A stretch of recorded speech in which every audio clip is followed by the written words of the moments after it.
The Presley family, Frank, his wife Melanie, their daughter Joy, and their teenage son Kevin, moving into a new home.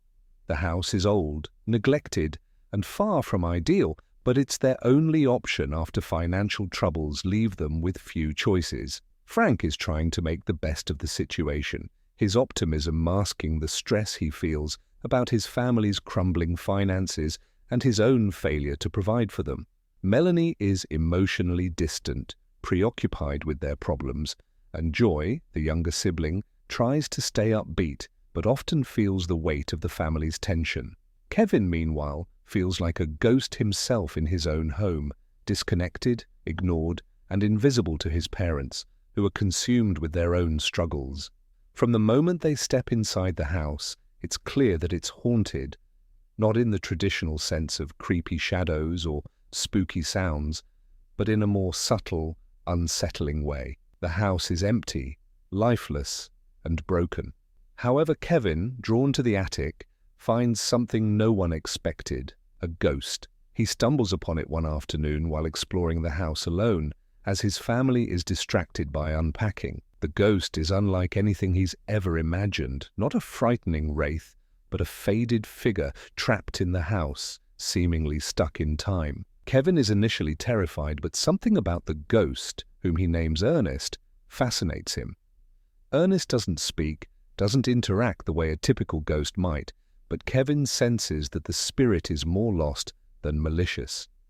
In his loneliness, Kevin finds a strange sort of companionship with Ernest, whose presence feels like the only thing that understands him in the fractured world he lives in.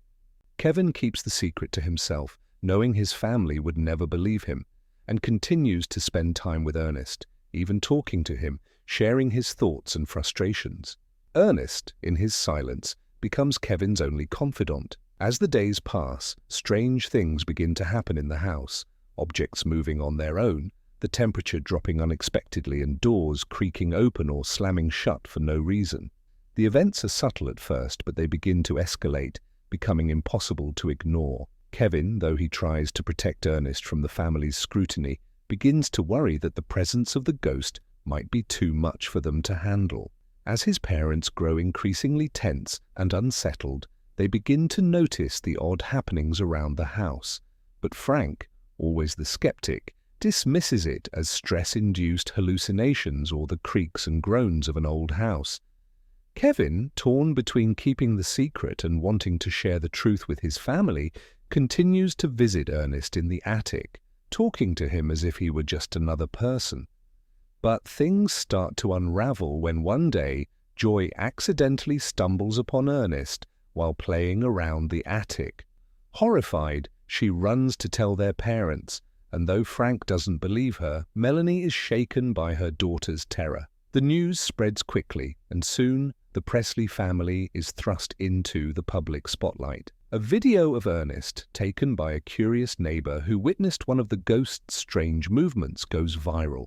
The once quiet house is bombarded by paranormal investigators, media outlets, and government agents, all eager to investigate what they believe is an extraordinary discovery. The press descends like vultures, and Frank, already overwhelmed, becomes increasingly defensive and angry. Melanie grows more anxious, unable to deal with the stress of the constant attention, and Joy starts acting out, rebelling against the chaos that has overtaken their home.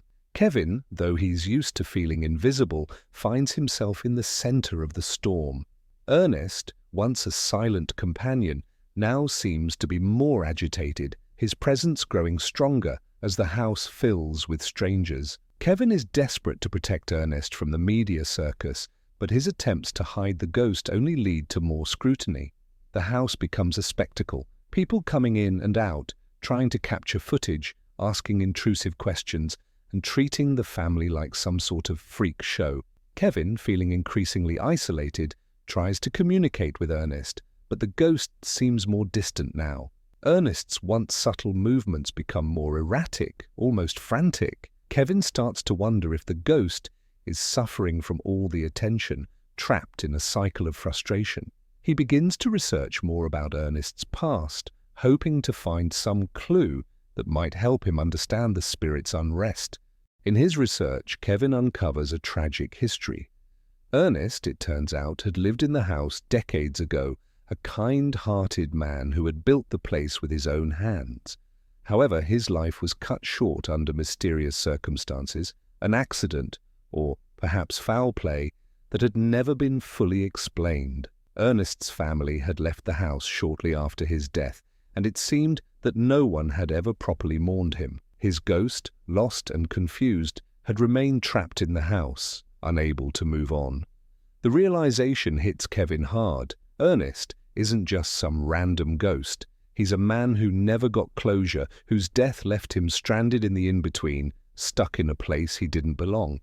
Kevin becomes determined to help Ernest find peace, even if it means going against his family's wishes.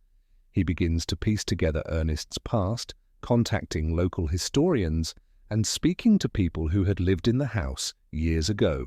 Through these efforts, Kevin uncovers the truth about Ernest's untimely death, learning that it wasn't an accident at all. Ernest had been involved in a confrontation with someone close to him, someone who had betrayed him, leading to his tragic end. As Kevin shares his findings with his family, they begin to understand the gravity of the situation. Frank, initially resistant to believing that the ghost was real, is finally forced to confront the truth. Melanie, overwhelmed by everything that has happened, begins to feel sympathy for the ghost, understanding that he is not the threat they once thought he was. Together, the family decides to help Ernest finally find peace. In a suspenseful, emotional climax, Kevin, his family, and even some of the people from Ernest's past gather in the house, hoping to offer the ghost the closure he needs. As they stand in the attic, Kevin speaks to Ernest, recounting everything he's learned about his life and death.